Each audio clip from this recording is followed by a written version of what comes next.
আসসালামু আলাইকুম। ভোরে ভোরে আমাদের কাজ যেগুলো ছিল ফার্মে সব কাজ শেষ করলাম। শেষ করে আমরা আজকে যাব দূরে একটা ঘাসের জমিতে। আর ওইখানে ঘাসের জমিতে আমাদের যাওয়া হয় না, কম যাওয়া হয় দূরে। সেজন্য আমরা আজকে ভোরে ভোরে যেগুলো টুকটাক কাজ ছিল আমরা ফার্মে সব কাজ শেষ করলাম। শেষ করে চলে গেলাম আমাদের দূরে। আর দূরে যাওয়ার পর আমাদের এইখানে ঝড় বৃষ্টি আজকে খুব উঠছে, ঝড় বৃষ্টি, সেজন্য আমরা করতে পারি না। আর এখন ওইখানে গিয়ে গেলাম, যাওয়ার পর ঘাস কাটতেছি। ঘাস কেটে ওইখানে ঘাস ধরে আমাদের নিয়ে আসতে হবে ফার্মে। আর আমাদের ওইখানে গাড়ি যায় না, গাড়ি আমাদের দূরে থুইতে হয়েছে।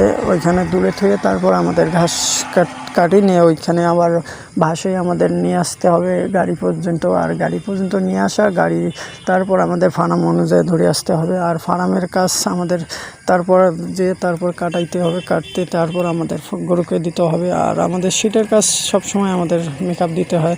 আর আমরা যদি মেকআপ না দিই তাহলে আমাদের পরবর্তী কাজের চাপ বেশি বাড়ে, ইনশাআল্লাহ।